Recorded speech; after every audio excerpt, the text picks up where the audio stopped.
I met Phil over the telephone approximately 3 years ago, and in person about 2 years ago. And during that period of time, I became very well acquainted with him. He was, at that time, still working for the government, and he didn't say much about what he did.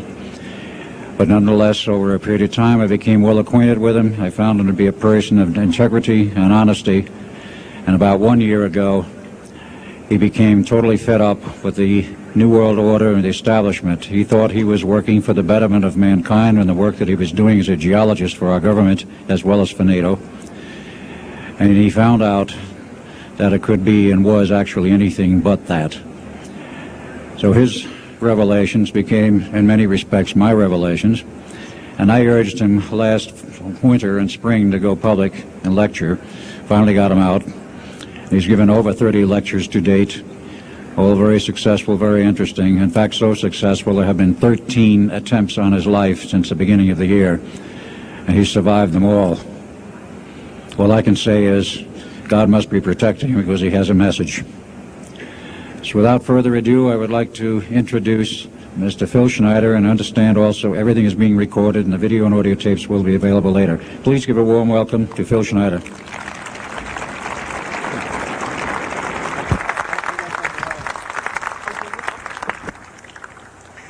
Thanks, Al. I guess I can always start off by saying loose lips sink ships. That's almost a pun anymore. I'm Phil Schneider. I worked 17 years for the United States government as a geologist and aerospace engineer as well as a structural engineer. I worked for such elusive occupations with Morrison Knudsen, Bechtel, Page and Page, Aerospatiale of France, and a host of other EG&G and a host of other Los Alamos Laboratory and these kind of things. But rather than bore you with all those statistics, I've got cooked up a real mixed bag here of different topics, and it's might be a little bit like brain overload, but I'll start from the beginning. Now, like I said, I worked 17 years, co-invented methods of shape charge blasting as well as laser rock deflagration, which means rock is literally melted or powdered by a special maser laser combination, and the residue of the rock underneath is applied as a coating, as a liquid coating, kind of like instant agate, if you could imagine a hunk of agate, which is a hard silica mineral, rock actually. But up here we have another topic. This is an area to where I worked. I worked 11 years of the 17 years at Groom Lake, S4, S2. It's in the Nellis Air Force Base area. In fact, Groom Lake is, I'll show you in the picture right here. It's right here. Groom Lake is quite the place. A lot of rumors and other kinds of things have come out of there. Of course, people have stood on the outside for years and wondered at what's been flying there. There's all kinds of things been flying. Let me give you a brief overview. Start in ancient history land here. Back in 1909, the U.S. cavalry was engaged in catching some banditos that had crossed over the Mexican border into a place called Truth or Consequences, New Mexico. And they went into a cave or a hideout and killed the so-called bandits, but what they found out they couldn't explain. And they were called horseshoe craft at that time, or horseshoe ships. There were UFOs, and they saw these, what they called demons, gray demons, little gray guys all around the place. That was in 1909. Now in 1933, our government was actively engaged with the Europeans, mostly the French and the English, in special researches dealing with aerial phenomenon. And once again, the term flying saucer or flying disc didn't come about until much later, supposedly right around the mid-1940s. Anyway, the whole thing here is that also in 1946, I might want to add, we were engaged in atomic bomb testing and this kind of alike, and of course the area of Bikini Atoll. Some of the pictures are over here on the white board, are showing with the actual language of both the U.S. Army and U.S. Navy archives. Anyway, these flying ships were seen as early as 1945, 46. Some of them were called Foo Fighters, and you name it. They were fully known about maybe as early as 1935 or 36 by our U.S. Navy. And there was a shallow underwater base at Bikini Island, and that was probably the one reason why a number of atomic bombs were exploded in that area rather than other areas which they could have been even more remote out in the South Pacific. At Operation Crossroads. Well, anyway, this all led up to later on, about 6-8 years later, 1954, during the Eisenhower administration, led to an interesting treaty called the Greada 1954 Treaty. It was the Alien-Human Treaty. And supposedly the aliens had come in and exchanged technology, and they'd want to take an occasional human being and a few head of cows, and accurate books were supposedly to be kept and all this kind of stuff. And of course, eventually all that broke down, and aliens are notorious for being liars, even greater liars than so-called, in quote, we humans are. So alien treaties are often just not even the pieces of paper they're written on, they're just really kind of worthless. Anyway, my work as a geologist in building underground military bases, some of which are over 2 miles underground. And I think when you listen to Al tonight, if you have a chance to listen to him, he will speak of, Al's actually been on some of the high-speed monorail subway cars, if you might want to call them, that link these bases together. Some of them are capable of riding on a cushion of air about 3/4 of an inch off a rail at a better part of Mach 2. And he's actually been on one of these trains. I've only been in one of the tunnels and helped build some of the tunnels. Incidentally, I helped work on 13 deep underground military bases. Had hands-on experience. Notorious was the one in and around the Dulce, the southeastern and southwestern sides of Dulce, New Mexico, in the Los Alamos laboratory regions, where we built some hermetically sealed rooms that were very deep, going down over a mile. We also built additions onto Groom Lake and S2 and S4 complexes. There are a total of 9 underground. They're called DUMBs. Like, you can learn a lot from this dummy, but DUMB stands for Deep Underground Military Base, and or a deep underground DUM2, for instance, is a submarine base, and I have built a few of those too, which are off our continental shelves and then certain islands and out in the Atlantic and the Pacific in strategic locations. All this, I can hardly, in an hour's time, I can hardly squeeze all this in, so I'll be kind of rambling here if you just bear with me. The main topic of my discussion here is to link up basically what's going on with these deep underground military bases, what they're being used for, what is the present situation now being employed both by our federal government, which is slowly being phased out by the United Nations government, as well as the New World, end quote, the New World Order, which is an even higher entity, and who these higher entities are taking their orders from, and try and link up basically what's going on. A lot of us have been kept in the dark. We've been given, maybe most recently over here, photographs of an alien at Roswell. I'll just make a very brief statement about that. The photographs cannot stand up to a computer grain analysis test and therefore are retouched or faked. They're not real. The real one, the real photograph of the charred or dead alien that was, or one of the several that were autopsied, is over here, was given to me by a friend by the name of Skip Frombach of Seattle.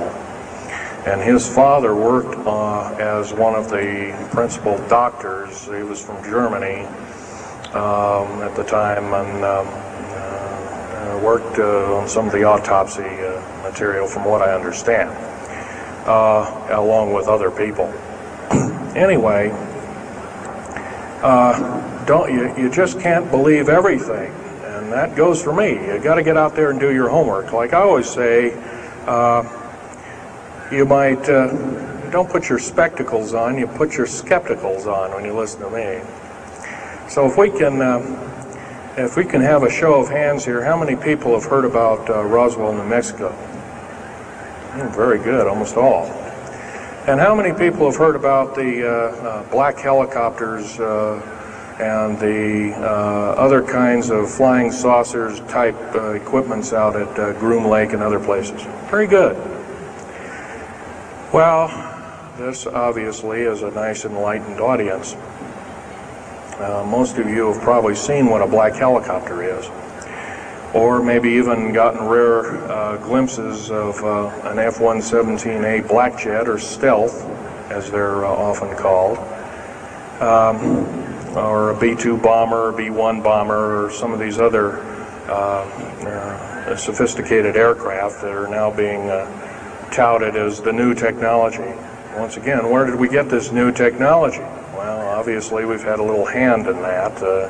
Our little alien so-called buddies, have kind of exchanged things, not without a great cost. The cost of which has been a lot of people have disappeared. Some, and I'll blow this statistic by you. There's, according to current FBI and Defense Intelligence Agency and CIA statistics, 100,000 children and 1 million adults disappear every year, and these are not kidnappings or murders or rapes or suicides or anything, totally unaccounted for. And where are these people going to? Nobody knows. Maybe one of us in this room or somebody has encountered on such an individual and lost a loved one or a friend or something, and that's unfortunate. My best friend, Ron Lee Rummel, several years ago got himself murdered because we dared to put out in print, at that time I was still working for the government, and so was he, we dared to put in print the so-called the Strategic Defense Initiative, or Star Wars, as part of the New World Order, and takes its actions. It was originally written as a kind of a spoof or a joke. We had one of these alien greys dressed up and had New World Order insignia on, and of course that wasn't taken very nicely, and my friend got himself murdered. It was called a suicide, but now it's been turned over to special authorities who now acknowledge it was a homicide. Other than that, I'd like to also mention something about my father. My father was a U-boat captain in Hitler's Navy, and he got captured and taken over. I didn't find this out until about 2 weeks before he died. On his deathbed, he kind of told everybody in total shock. I was one of them. In fact, I didn't believe him. I thought he was kind of in delirium or something like that. And of course, other things have come up since. And so, anyway, he was captured by the French, turned over to the Third Army, the U.S. Third Army, and then U.S. Third Army turned him over to the Navy. And he was a master machinist. Now, it's not a journeyman. A master means that they can take a block of metal and make a gun or a watch or some other fine instrument. And he was a master machinist. He later became an MD doctor and part of the aerospace medicine group of the United States Navy. Was instrumental in helping build the USS Nautilus and its first nuclear-powered predecessor, the Enterprise, the first nuclear-powered aircraft carrier, and other ships like it. He pioneered all the ways in building very small and miniature nuclear engines, and he even helped later on in his life, he helped develop the infamous grid bed nuclear motor, which is now employed in some things that look like flying saucers that people claim are flying saucers. Yes, we, in quote, the United States Air Force and other armed forces, are training other European forces to fly unidentified, or now identified, or, in quote, flying saucers. We've actually built several prototypes that are flying under names of black craft.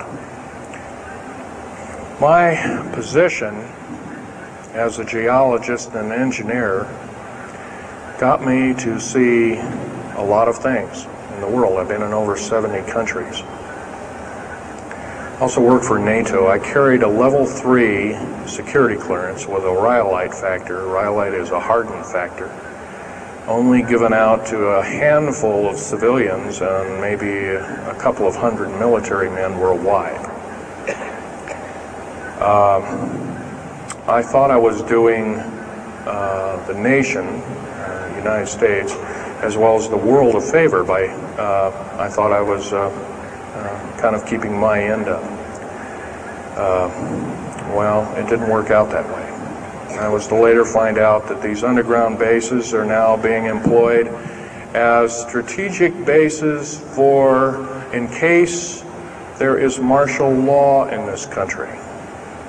Right now, our military professors that used to be in war colleges and the like are training people like ex-Russian KGB and Spetsnaz people right here on American soil.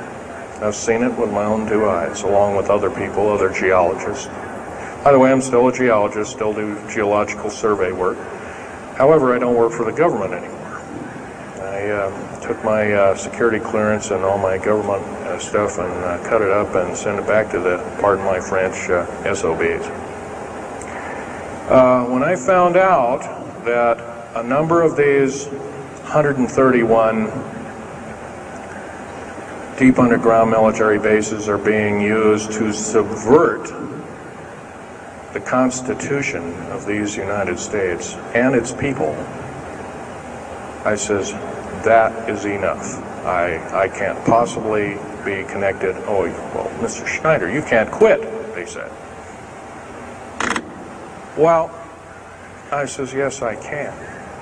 I'm an individual, I'm going to quit, and I'm walking off the job. And he says, so I got arrested and casually told, well, you got to finish a job. And so I caved into that part, and I finished 3 weeks, and then at that time my father was dying, and I was allowed home, and I never went back for my paychecks.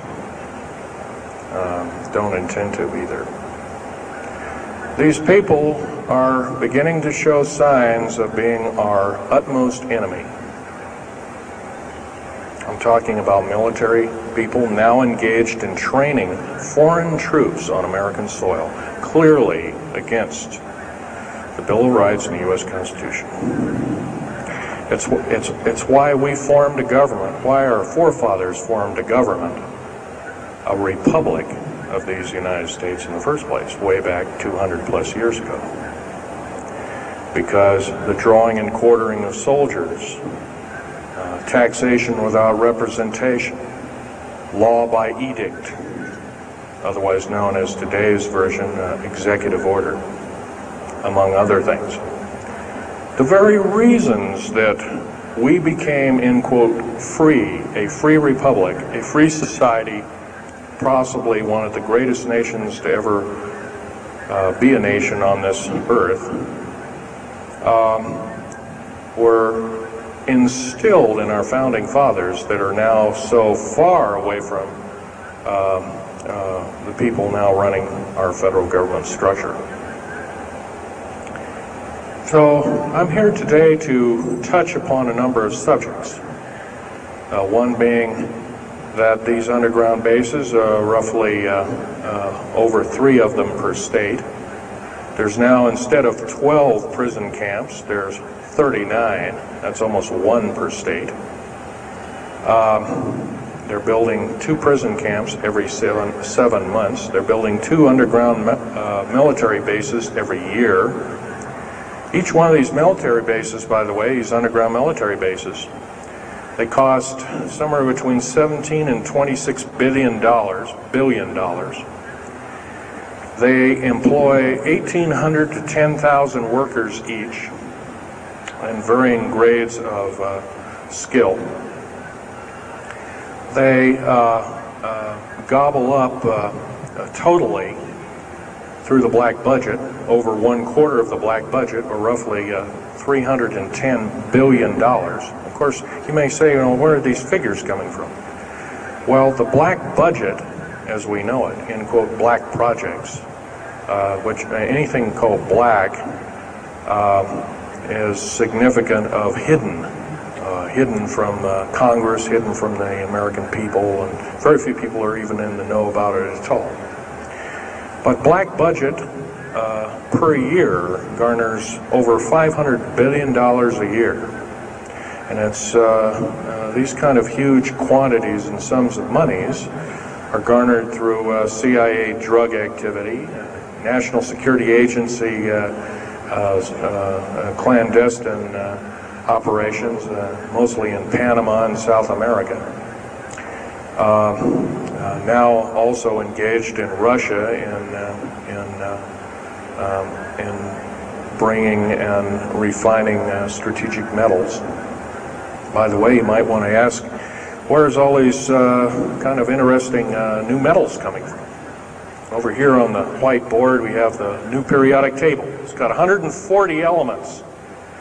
Now in our high schools of today, I was in a high school about a week ago, I saw a new periodic table, it had 105 elements on it. Now somewhere we're not being told the truth. We're being lied to at every turn and every corner. We're considered less than morons. So the government has made itself an entity, an independent taxing body, an entity into itself, and isn't accountable to anybody, not even the so-called New World Order. They just go ahead and do everything willy-nilly as they please. There's nobody checking. You don't have to worry about this. Occasionally there's a senator who pokes a nose in here and there, and that senator finds out either nicely or not so nicely that you don't do things like that. Now, if we're to gain a grip on our country, if we're to take our country back, we must first ask our public officials if they cannot tell us the truth, and we will impeach them, or they will be impeached, or they'll be tried as traitors. This is pretty stiff language. Already it's slowly beginning to trickle out and to occur to a number of people that this may be the only way out.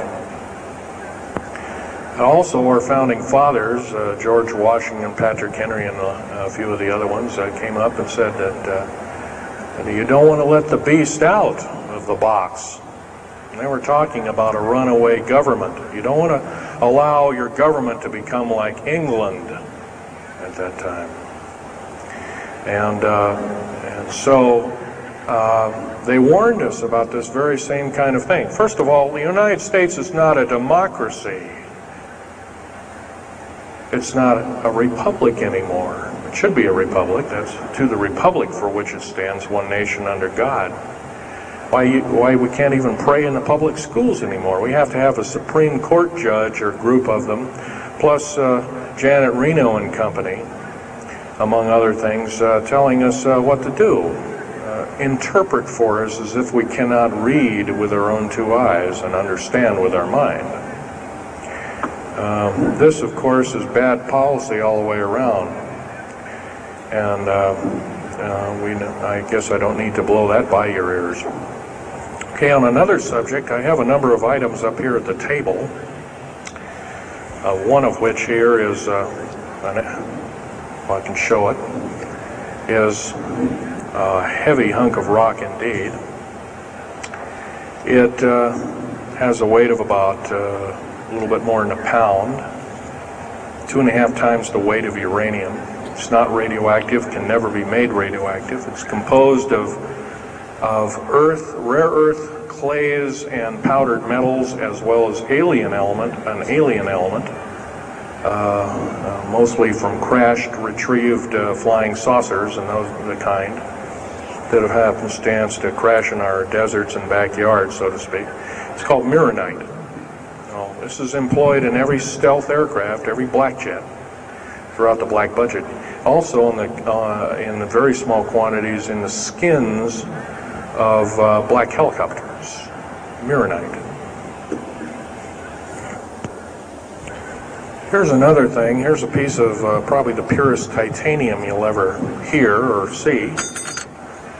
It's so pure, it's also composed with other alien elements to make it extremely tough. It's capable of withstanding temperatures in excess of 7,000 degrees Fahrenheit. Our new Phoenix-class submarines, of which we're building 2 a month right now. Phoenix-class submarines is a black budget program. Each one of those submarines costing $208 million just for the titanium hull, which is made of this material. Approximately 10,000 pounds of it. Now, we've got, supposedly, as of the data right now, we've got 106 of these submarines. They're plying the waters and the waves. They can dive to a depth of over 7,000 feet and hold that for 3 months. It's a fantastic submarine indeed. It has 11 grid-bed nuclear motors on it. Engines that run everything, purify the air. And, by the way, these aren't your usual nuclear motor installation. They're very small. They're probably no bigger than this podium, weighing less than 3,000 pounds, putting out as much as the equivalent of 3 aircraft carriers of the Enterprise class. But these Phoenix-class submarines are getting this metal. Now, where are we getting the metal? It's being stockpiled in a number of strategic locations. Supposedly, I've heard stories, well, it's being mined on the moon, and I have no way of proving that, one way or another. I think we're probably getting it from Russia, or refining it in outer space. What are we shuttling? Basically, a shuttle, a secret shuttle flight. One a week now is going up and back. What are they shuttling? Well, obviously, they've got kind of their own little laboratories up there, space station, and all this kind of stuff. Remember, what you're being told is only just a smattering of the truth. It's not the real truth. Maybe it's 5% of the truth. Maybe it's not even that. You can rest assured you're not getting much. Another strategic metal is this particular bar with some strange crystals on it, scalenohedral crystals of niobium, titanium, rhenium, copper oxide. This complex group of elements, not found on the Earth in specific quantities. This was developed at Los Alamos through EG&G and other outfits, are employed in all black jet aircraft. All of them, including the, in quotes, sport model, the little flying saucer we occasionally see over at Groom Lake. And by the way now, if we happen to be with a video camera, taking pictures of the so-called area around Groom Lake, it's now, you can get your equipment confiscated, your car, your house. You're considered the same thing as a drug dealer, and you'll go to jail for 5 years, up to 5 years, and $1 million fine. I personally don't think this is what I'm hearing. I just don't think that this kind of punitiveness is what we need in America, and we have to get rid of it. Otherwise, we're going to die with no America. Here's some other elements. Here's a very light element. It's composed of lithium metal, as well as an alien element, a little heavier than hydrogen, but a little lighter than helium, also employed in this. It's used in secretive methods of propulsion. And it also is in a peculiar scalenohedral crystalline form. And anything scalenohedral, and by the way, a scalene triangle is no side is equal to another side. The scalenohedral metallic crystalline structure is definitely alien element, or alien technology converted over to our own technology. These were given to me about a year ago. They're called alien or aurora drops. It's supposedly the skins of the black jets, some of the ones that are coming in at very high rates of speed. They're still glowing red hot to white hot, and they'll sit out there and cool off, and they're dripping their material off of them. And it's kind of like a rubberized coating. It's not rubber, I can tell you that. This is hard as lava rock, or harder, capable of withstanding tremendous temperatures, but nonetheless some of it sloughs off every time, and so they just kind of scoop it up and throw it in the trash can. There are a few pieces of it. Here's one of the hardest so-called man-made rocks. Once again, it's got a number of alien counterpart. It's got an alien crystalline structure to it, very advanced. It's about 11 times harder than a diamond, about 70 times stronger than a diamond, capable of standing temperatures in excess of 10,000 degrees Fahrenheit. It is employed as very thin coatings or windows, tiny windows, in hypersonic aircraft that exceed Mach 5. Here's an interesting artifact. Right here in this hunk of rock, which by the way was an old 100,000-year-old chipping tool found in Syria, Jordan rather, excuse me, is a imprint of, it looks like a fossil, but it's not. It's an imprint of a small mechanical part with exactly 360 kind of little rotor blades. Well, this rock is 220 million years old. Who was making machines 220 million years ago? Maybe Von Däniken was right after all, huh? Here we have an actual piece of agatized fruit, or it's similar to a lime. It's even been pecked by a bird at one time, and that's still there. So it's instantly turned to agate. It is the same agate or chemical structure as material found at Hiroshima and Nagasaki after the A bombings in World War II, where grasses and flowers and petals of flowers and other kinds of things were instantly petrified, turned to agate. It is the same identical crystalline structure. However, this particular piece is about 20 million years old, and it's still got its original green coating, and it's basically unchanged. Perfect condition. Likewise, here's a garlic plant about somewhere between 20 and 35 million years of age, and once again it's got that same pink agate coating. And here are some pieces of the metal skin from the crash disk at Roswell. It was given to me when I was 14 years old. My father was visiting one of his old friends in the Navy archives, as well as he was in the Royal Navy in England. And I, as a 14-year-old boy, I says, "Gee, Dad, can I ask Johnny something?" "Oh, go ahead, ask him. Get anything you can from him," you know, that kind of thing. I says, "Well, gee, Johnny, well, do you think I can have a piece of this metal?" "Oh, no, you can't have that." And I says, "Oh, give it to the kid. What the heck? He won't have it very long anyway." Well, I've had it all this time. It's kind of a unique thing.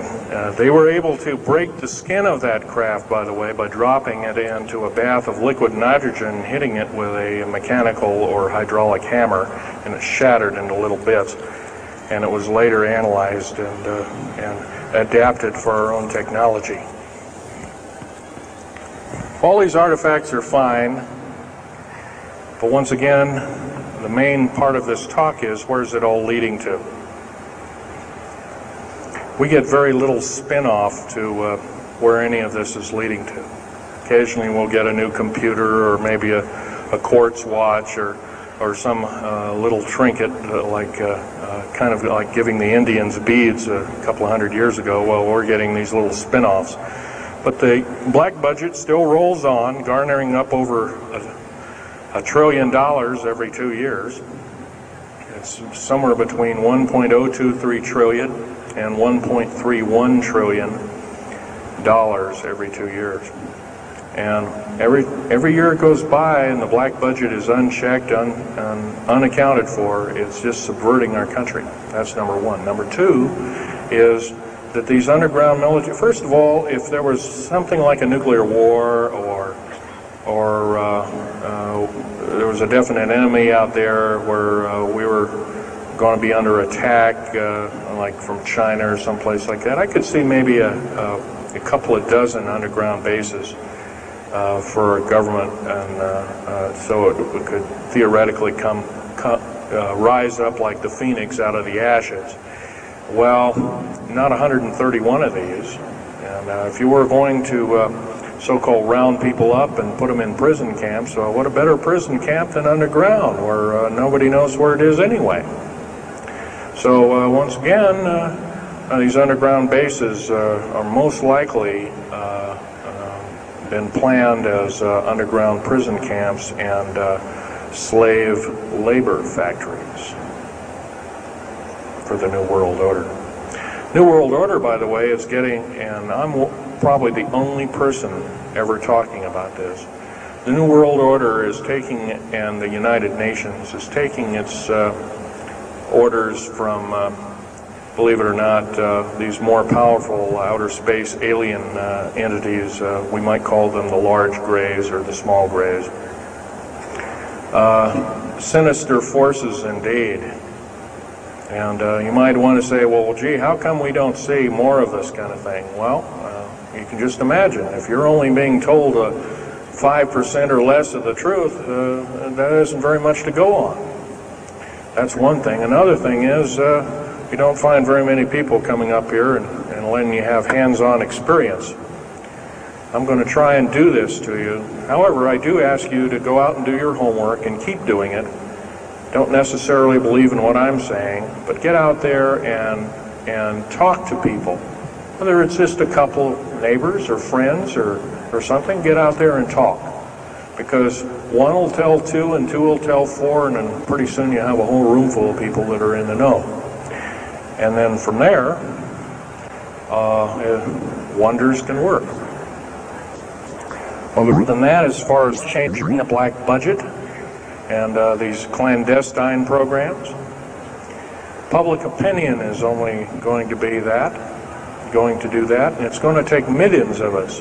But we have to be informed, and to do that, we have to be doing what we're doing now, gathering and talking.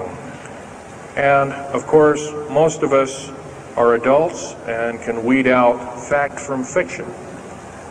Most of us are responsible adults and know the difference between fact and fiction and how to use it or how to abuse it. And so we therefore have to continue to keep studying and keep talking. If there's just me out there, and believe it or not, there aren't very many people like myself out there talking. I've given over 30 talks in the United States, Canada, Japan,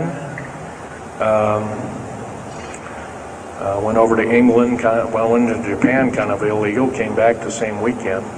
They flew me in and out, but gave a talk to a number of their execs, and they were very interested indeed. Now, if this was all a bunch of poppycock and hooey and poo-poo, I wouldn't be listened to, be given an audience by these people, but evidently I have. But 13 attempts on my life since the first of this year. There's a number of you ladies present, so I won't gore you out, but Al has seen some of the wounds, and there's a few other people that have been to a few of my other lectures, and they can attest that I have been shot. I've been run off the road, I've been pushed off the road, I've been mostly shot at, and that kind of thing like that. But been in hand-to-hand combat with some of these people, and once again, I'm not in the best of shape anymore, but I still know how to handle myself. And I'm just about ready to wrap things up here, but just basically wanted to give you an overview of what's happening. And if we have any questions, we can start asking a few questions. Okay, here's a gentleman way over here. Would you please speak up loud?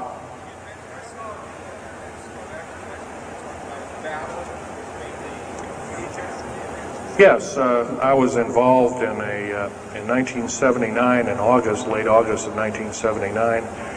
I was involved working through Los Alamos Laboratories at Dulce, New Mexico, and what's now known as the Alien-Human War. 66 Secret Service agents, government workers, geologists, and the like. I almost bit the dust. I could have been number 67. Lost their lives that day because the government lied and knew full well what was underneath. And what we'd done is, out in the desert there, we had drilled in a period of a couple of days, we drilled 4 of these holes that went down several thousand feet. And one of these holes kept bringing up dirty dust and putrefying odors and broken off machine bits and other kinds of things like that. And boring machines as well as lasers came up damaged. And of course, there was a probe that was sent down, and that came up totally missing. And so people were sent down there, and I was one of the people. And when I got down there, of course, the odor was, and remember, I was in a spacesuit type environment. All I had was a small tool belt with special sensors, a small rock hammer, and a rucksack for mineral specimens and other kinds of things like that. And I had my little pistol and being an engineer, didn't have time to carry a big hunk of pistol like most of these Green Berets carry, stuff like that, black berets. I carried a little Walther PPK with a 9-shot clip. As soon as I got down this hole, standing about from me to this gentleman over here in the front row, about 10 or so feet away, 7 feet away, something like that, was one of these 7-foot-tall stinking alien guys, and I didn't waste any time. I said, I'm not fiddling with you guys, and boom, away you go. And I was one of the rare few that had been allured that this may or may not occur, and so basically was given ET training, but a lot of these other people weren't. And we were, in fact, it was asked, are there aliens in the area? And of course, the big question was no. And that was a big lie. And of course, 66 people died that day. I have a big hole in my chest. I lost a lung. My lung was literally burnt out of me. My fingers burnt off of me. My toenails burnt off of me. My skin was... I was in radiation isolation therapy for 400 plus days. My bones were vitrified or burnt. I was cooked.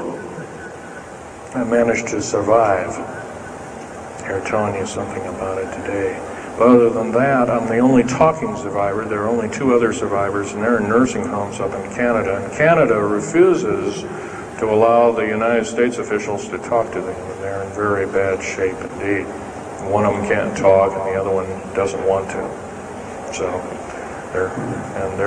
they're regarded as Canadian heroes, and so they're being kept by Canada. Okay, this fellow over here. Speak up loud.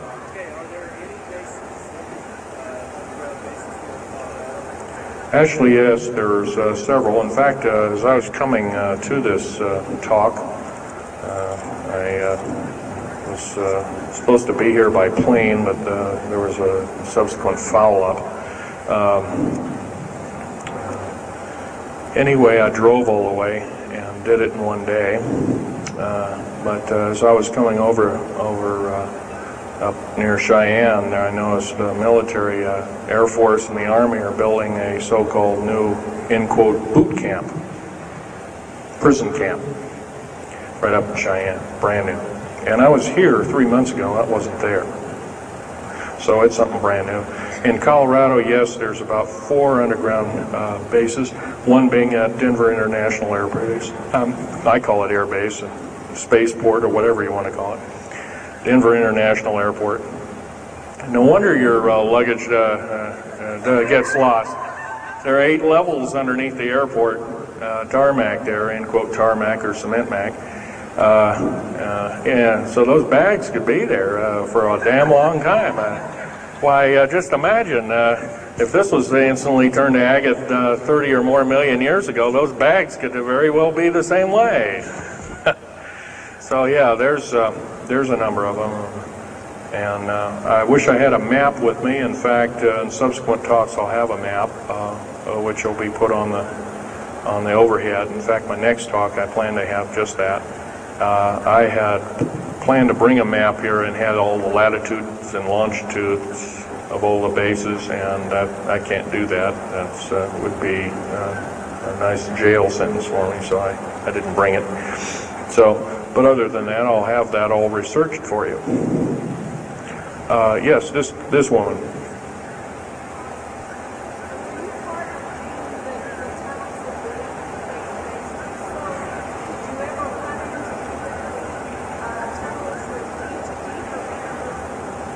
Yes, as far as there being an inner Earth, a hollow Earth or anything like this, no, I've never run into anything like that. However, Al Bielek has been on these tunnel trains at the better part of Mach 2, going from coast to coast in an hour and a half, faster than any jet plane that we got, including the SST, or thereabouts, the same rapid speed. But I helped build a lot of these tunnels, and all of the underground mountain or military bases are connected, all of them, all 131 of them. They're connected both by road, not a big freeway under there, but it's at least a 2 to a 4 lane road, rather narrow lanes, but they're there, and there are also high-speed magneto-leviton train tunnels. Yes, this lady over here. Stand up and speak up, please.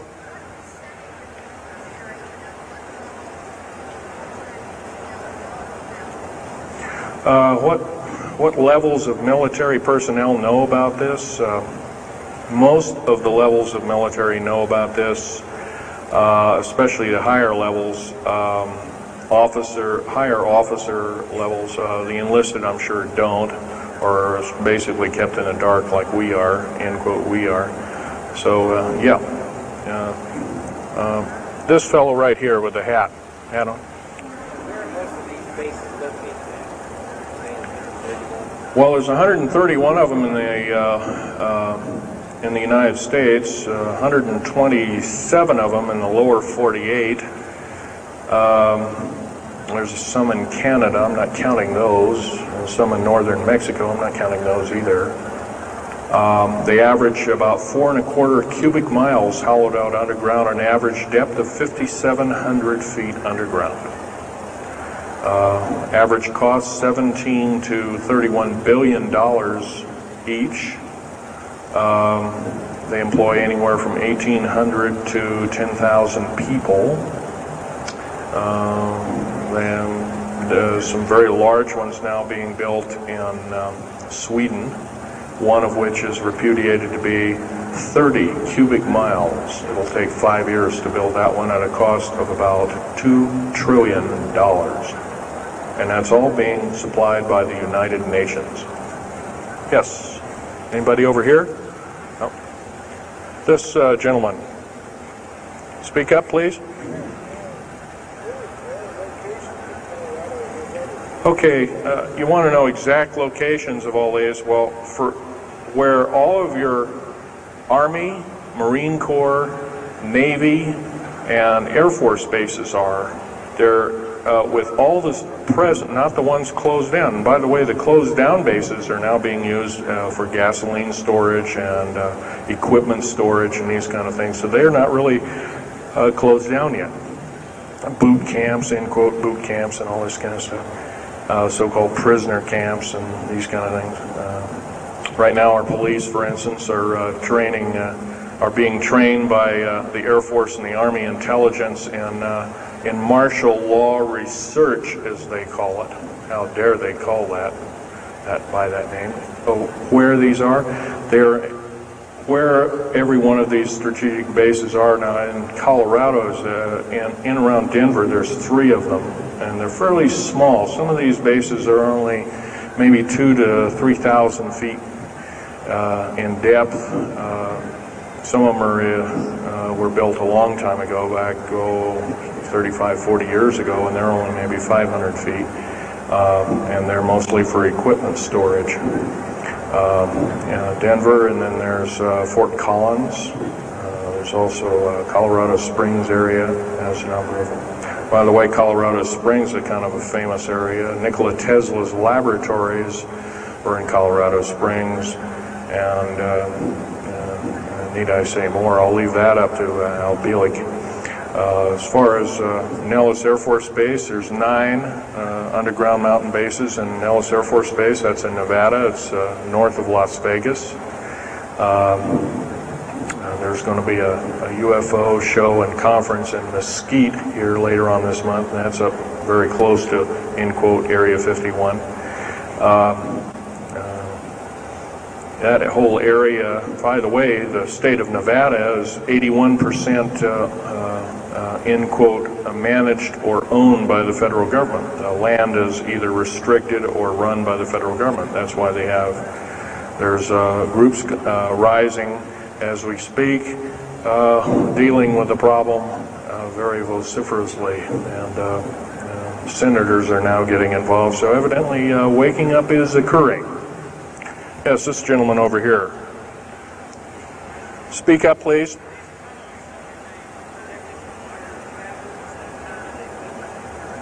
Okay. Yes, they are. The gentleman asked, are these tunnels connected to large caverns? Yes, these large bases are basically like this Coliseum. Everything's underground. Everything's a city underground.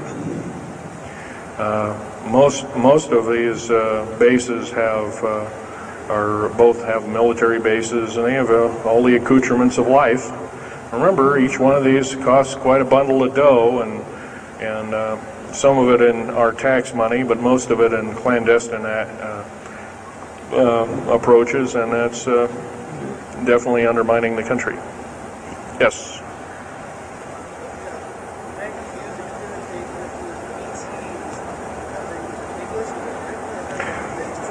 Well, some of them have a difficulty in understanding our language. It's too slow to them.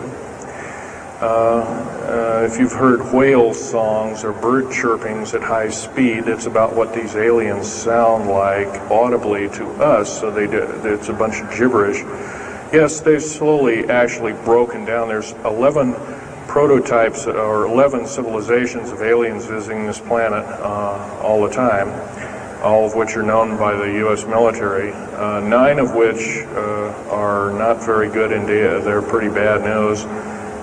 2 of which are benevolent, but the benevolent ones have supposedly left. They have their own little war of sorts, especially the Pleiadian groups and whatnot like that, of which Val Thor was repudiated to be a Venusian, but other people will alert he looks more like a Pleiadian.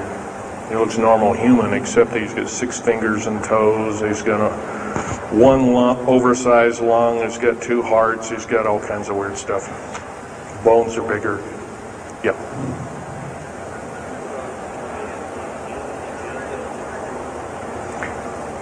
The man asked, do I tie in the alien agenda to the New World Order? Yes, sir, 100%.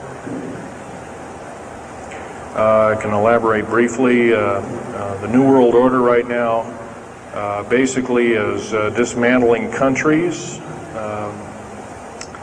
governments, telling governments not to war with each other anymore, basically, so that looks good on the outside. They're taking their orders directly from the aliens who've got their own timetable. They want the one world order because they want the planet for themselves. Of course, you've often heard of the term Global 2000, and that's a supposed sinister plot, or has been a group of sinister plots to produce biological weaponry to reduce or thin out the so-called ethnic cleanse the population of the planet by 5/6, or roughly 5 of 6 billion people, enslaving the rest to work willy-nilly with the so-called people of the New World Order. Now, another peculiar thing is the alien agenda is not really well believed nor understood by a lot of these one-worlders. They don't believe it. They think they've been singled out for their own end of glory, and what they don't know is they're just another human being, and according to the negative or bad aliens, they're just another, we're considered bags of food to them. They don't eat us like we think of a cannibal eating a hunk of meat, but they use our glandular secretions as part of their food base, our blood and our glandular secretions like adrenochrome and other kinds of things like this. And in fact, the Atlanta Center for Disease Control has figured out ways that we can combat this and all this kind of thing like that. It might be where these new designer diseases like AIDS and Ebola and hantavirus and all these kinds of things have come up out of nowhere, and these diseases, in quote, almost have a mind of their own. Yes, this lady here.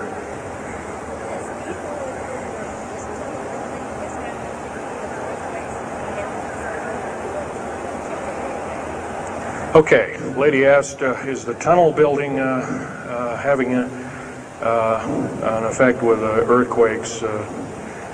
Yes, it could very easily be, although got to remember a lot of these underground bases are constantly being repaired, and so a lot of people have to be hired. As far as the U.S. government, second part of her question was, is the U.S. government modifying our weather? Yes, that's an affirmative. And we have, the U.S. government's been working with the Russians for at least since 1972 and maybe as early as 1966 on weather modification. And it's a well-known fact, and it's well employed.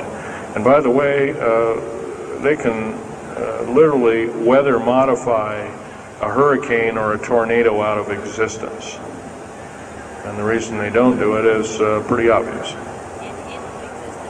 And right, or they could actually send a plane inside of a hurricane, for instance, that would blow off an atmospheric bomb or a shockwave bomb in the eye of the thing, and it would completely dissipate. Well, they don't do this, of course, and there's probably other reasons for that, see which way it goes or what kind of havoc and how we can study the havoc, and we go from there. This fellow way in the back in the black. How do we learn more about our general topic? Well, there's this particular fellow, his name is Richard Sauter, PhD. He wrote a book recently, Underground Bases and Tunnels, What is the Government Trying to Hide? That is one book. Then we have here's a popular science article, Secret Air Base. The government doesn't want you to know that Groom Lake, supposedly Groom Lake doesn't exist. Well, I guess if it doesn't exist, then me talking about it, I guess I can't be arrested or anything. I'm just full of poppycock here. Well, the editor, one of the editors of Popular Science that put this article out is now in federal prison. Then there's a book that called Stealth Fighter Pilot. These books are available. I got this one at Dalton's. This one actually was sent to me by the publisher. I did some test piloting, and the only thing I test piloted was would run the aircraft back and forth on the runway, the special runways we built at Groom Lake. There's a picture of me right, in uniform. And I can go on. And these publications are out now, and they're available. Yes, this lady over here.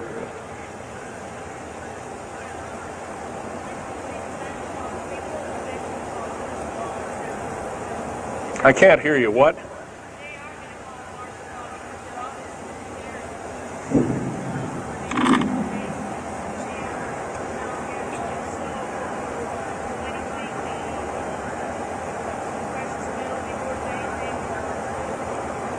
Okay. Okay, that's kind of a mixed bag question there. She asks, with martial law being called, will precious metals and all these kinds of things. First of all, hoarding anything will be outlawed. If you hoard food, have a radio, any way of communicating, stash gasoline, these kind of things, you will just be rounded up and that'll be the end of you. Martial law is martial law. Martial law is dictatorship of the worst form, or one of the worst forms.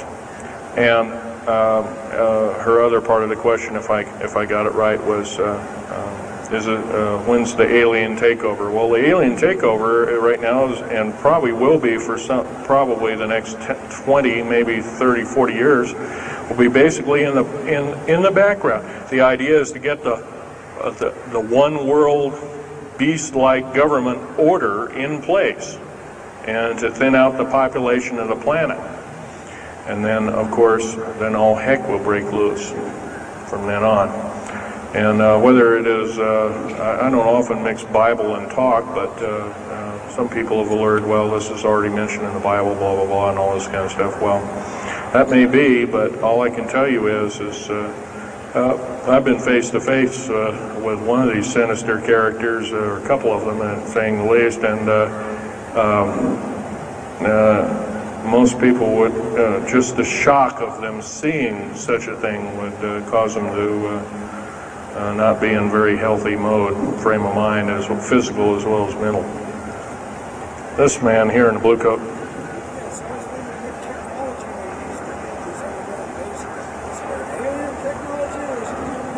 Well, it's a combination. What technology is used to build these underground bases? Well, we have lasers that can drill out or basically deflagrate or melt out a tunnel 7 miles a day. And that tunnel is 28 feet wide, 28 feet high. You've been told about drilling and boring machines in a very slow, 1/4 of a mile a day. Most of that went out in World War II. Most of that's all World War I or World War II era materials. And once again, you've been badly lied to. I can hardly believe, first of all, I've worked on public engineering projects, and we do better in grinding up road beds and laying them down at the rate of 4 miles a day, and supposedly that doesn't exist. Well, I worked on one in the state of Oregon just a few months ago, and we built a tunnel for sewage tunnel and whatnot like that. It wasn't very big. It was about 6 feet across, and I drilled right through solid rock, right to base of under one of the hills in Portland for their new light rail. Did that in 2 days. But it was a small, complex tunnel. It was big enough for a man to crawl through and inspect. And I was one of the people that inspected, so yeah. What technology? A lot of this is alien technology, readapted for our own use, but a lot of it's our own ingenuity too. So you can bet, how can you tell alien technology? Well, anything that's just absolutely outlandish, like taking a oxyacetylene welding torch and trying to cut into this metal and getting nowhere, obviously would be metals research,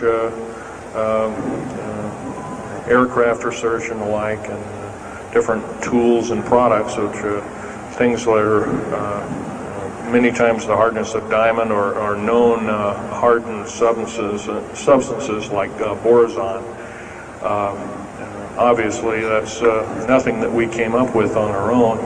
What we could have over a several hundred-year period. But you've got to remember, too, that the military technology is outstripping the public sector technology at the rate of 44 to 45 years of technology for every calendar year, every 12-month calendar year here. So every year going by this time in 1996, the military technology will be roughly 45 years more advanced than where we are today.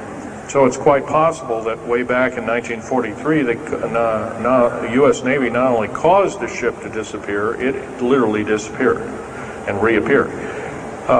Basically, military technology right now is about 1,200 years more advanced than public state technology. And computer technology right now, it's off the scale, I can't tell you. It's just right now, and employing just in black jet and stealth aircraft, the new computers are so completely advanced that we couldn't get them in the public sector for maybe another 40 or 50 years. Yes, this lady here.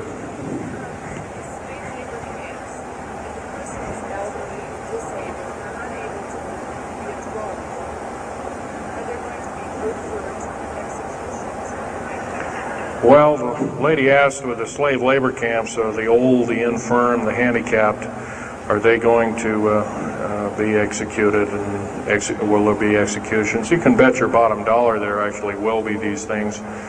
I wish I knew more, but I don't. I've had my own agenda to kind of keep up and talk about.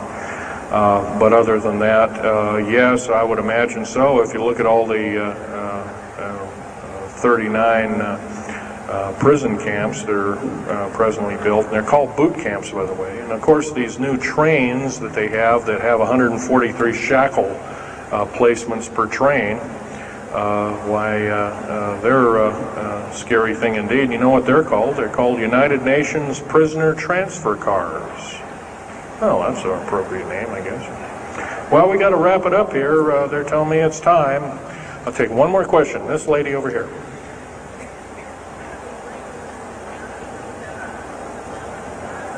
They don't brainwash you. How do they brainwash 18,000 people that are working? Well, you sign this little piece of paper saying you work, you go to prison for the rest of your days. Or you're not going to be taking home a paycheck of about anywhere from $4,000 to $40,000 per month, depending upon your position.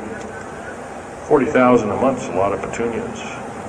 Okay, well, I got to wrap it up here, folks. So I'll be over in Al Bielig's booth. I think it's over in booth number 125. I could take other questions there and let you take a look at artifacts. And once again on these artifacts, in a very few minutes, don't handle them, just look at them. Thank you very much.